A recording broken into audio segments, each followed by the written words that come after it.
మీ business ఏదైనా మీ ఊర్లో promotion చేయాలంటే అది సుమన్ టీవీతోనే సాధ్యం. ఇప్పుడే సంప్రదించండి. Welcome to Suman TV. ప్రస్తుతం నేనైతే ఉన్నాను శ్రీకాకుళం జిల్లా టెక్కలి నియోజకవర్గంలో.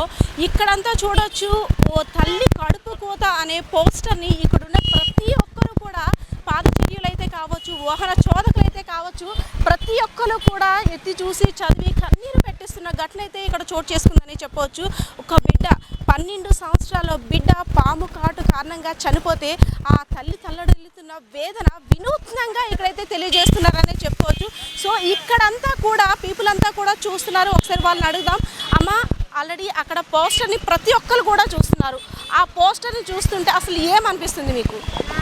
డాక్టర్లే దేవుళ్ళు అని అంటారు. ఇప్పుడు ఎవరిని నమ్మాలో కూడా మాకు అర్థం కావట్లేదు. మా మొర ఎవరితో చెప్పుకోవాలి? 12 సంవత్సరాల బాబు, అన్యం పుణ్యం తిరగని బాబు, ఆడుతూ పాడుతూ పెరగాల్సిన బాబుని కేవలం ఒక పాము కరిచి ఈ రోజుల్లో చనిపోయాడు అంటే డాక్టర్లు ఏ విధంగా వాళ్ళని సర్టిఫికేట్ చేసి వాళ్ళని డాక్టర్లని ఎలా నిర్ధారించారో కూడా మాకు అర్థం కావట్లేదు. పాము కాటికి ఒక ముళ్ళు గుచ్చడానికి తేడా కూడా తెలియని వాళ్ళందరూ డాక్టర్లు అయ్యారా అని నాకు చాలా బాధగా ఉంది. ఈ రోజుల్లో ఈ పరిస్థితుల్లో మా ఇంట్లో పరిస్థితి ఏదైనా అవనియండి, మేము వెళ్ళే పరిస్థితి అయితే లేదు. గవర్నమెంట్ హాస్పిటల్కి రిఫర్ చేయాలంటే మాకు భయం వేస్తుంది. రేపు ఉదయం వెళ్ళిన తర్వాత మాకు కూడా ఫీవర్కి డెంగ్యూ అనో లేకపోతే డెంగ్యూ వస్తే ఫీవర్ అనో ఎమర్జెన్సీకి కూడా ట్రీట్మెంట్ లేదండి. ఇక్కడ ఏదైనా సరే ప్రతి చిన్న కేసుకు కూడా రిఫర్ చేస్తున్నారు వేరే చోటకి వెళ్ళమని. మరి ఇక్కడ హాస్పిటల్ ఎందుకు, ఇన్ని పడక గదులు ఎందుకు, 270 పడక గదులు ఎందుకు, డాక్టర్లు ఎందుకు, వాళ్ళని పోషించడం ఎందుకు? బిడ్డకి కరిచింది, పామా గుచ్చుకుంది, పుల్లనా తెలియని పరిస్థితిలో వైద్య సిబ్బంది ఉన్నారంటే ఇది ఏ విధంగా ఏ కోణంలో చూడొచ్చు? యాజ్ ఏ పేరెంట్గా మీరేమనుకుంటున్నారు? యాజ్ ఏ పేరెంట్గా నేను ఇది చూసిన వెంటనే చాలా బాధ కలిగిందండి. రేపొద్దున మా పిల్లలకి ఇలాగైతే మాకు ఎలాంటి పరిస్థితి వస్తుందో మాకు ఒక్కసారి అలా చూసిన వెంటనే చాలా భయం వేసింది. ఇంకా జస్ట్ ఇలా జరిగిన వెంటనే మనం వెళ్ళేది హాస్పిటల్కి, అక్కడ కూడా మన సరైన ట్రీట్మెంట్ లేకపోతే మేము ఎక్కడికి వెళ్ళాలి, మేము ఏం చేయాలి? అసలు మాకు హాస్పిటల్కి వెళ్ళాలంటేనే భయం వేస్తుంది. అలాంటిది మాకు ఇలా జరగడం చాలా అన్యాయం అండి. కనీసమైనా మాకు ఎమర్జెన్సీలో కూడా మీరు చూసుకోకపోతే మాకు ఇంత హాస్పిటల్ ఉండి కూడా మేము ఎక్కడికి వెళ్ళాలి? అది మీరు చూసి మీరు గమనించి మాకు సరైన డాక్టర్స్ ఇక్కడ కల్పించాలని మేము కోరుకుంటాం. వైద్యో నారాయణో హరి అంటారు, అంటే వైద్యుడు దేవుడితో సమానం. సో నా బిడ్డ దక్కుతాడు, నా బిడ్డకి ఏమైందో సర్టిఫై చేస్తారు, ఆరోగ్యపరంగా నా బిడ్డ మళ్ళీ తిరిగి వస్తాడని ఆ తల్లి ఎంతో ఆశగా ప్రాధాయపడుతూ వైద్యుల దగ్గర తీసుకెళ్ళింది. కానీ విగత జీవిగా తీసుకొచ్చి ఆ తల్లి పడుతున్న ఆవేదన చూస్తుంటే మనకి అంటే వినూత్నంగా పోస్టర్ కూడా ఎవరిని నిందించలో తల్లి కడుపు కోత అని, అంటే ఈ రకమైన పోస్టర్ వేశారంటే ఆ తల్లి ఎంత బాధపడుతుందో కదా. సో ఆ తల్లి గురించి మీరు ఏం చెప్పాలనుకుంటున్నారు?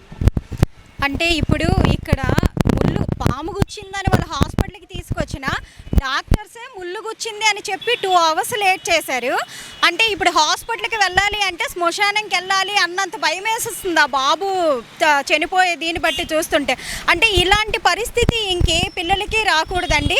కాబట్టి ఏ డాక్టర్స్ అయితే అలా నిర్ధారించారో వాళ్ళ మీద అయితే మాత్రం యాక్షన్ తీసుకోవాలి గవర్నమెంట్ అనేది. ఏ విధంగా చూడొచ్చు అంటే ఆడుకోవడానికి వెళ్ళిన పిల్లల్ని తప్పు పట్టాలా, వైద్య సిబ్బందిని తప్పు పట్టాలా, లేదా దేవుణ్ణి నిందించాలా? అసలు అంటే ఆ తల్లికి ఏం సమాధానం చెప్పాలి? మనలాంటి వాళ్ళందరం కూడా ఏ విధంగా ధైర్యాన్ని ఇవ్వాలి? అంటే ఇప్పుడు సెలవులు మేడం, సెలవులు కాబట్టి ప్రతి ఒక్క పిల్లలు ఆడుకోవడానికి వెళ్తారు.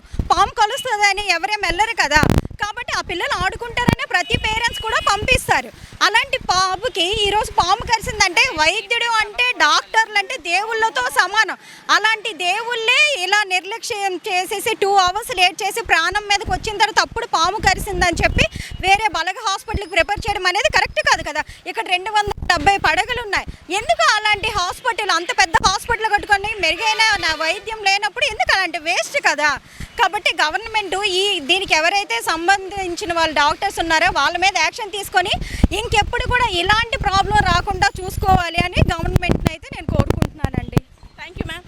చూసారుగా 12 సంవత్సరాల బిడ్డ అంటే కడుపులో పడిన నలుసు దగ్గర నుండి పిల్లడి జీవితాన్ని తల్లి భవిష్యత్తు ఎంత అందంగా ఊహించుకుంటుందో అలాంటి బిడ్డ పెద్దోడవుతాడు, తన ప్రయోజకుడు అవుతాడని ఊహించుకుంటున్న ఆ తల్లికి ఒక్కసారిగా పాము రూపంలో తన బిడ్డని మృత్యు కబలించిందని తెలిసేసరికి వైద్యులైనా సరే నా బిడ్డని రక్షిస్తారు, నా బిడ్డని నేను తెచ్చుకుంటానని ధైర్యంగా వెళ్ళిన ఆ తల్లికి దేవుడు వేసిన శిక్షనే చూడాలి.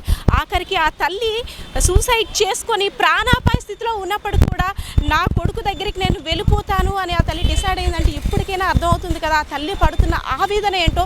ఇలాంటి పరిస్థితి ఏ తల్లికి రాకూడదని మనం కూడా కోరుకుంటున్నాం. కోరుకుందాం. సరైన చికిత్స అందించలేని ఆ వైద్య సిబ్బందిపై తగిన చర్యలు తీసుకోవాలని కూడా ఇక్కడ ప్రజలంతా అయితే కోరుకుంటారు. పరిస్థితి అయితే ఇది. కెమెరా పర్సన్ నరేష్తో పద్మ, సుమన్ టీవీ, శ్రీకాకుళం.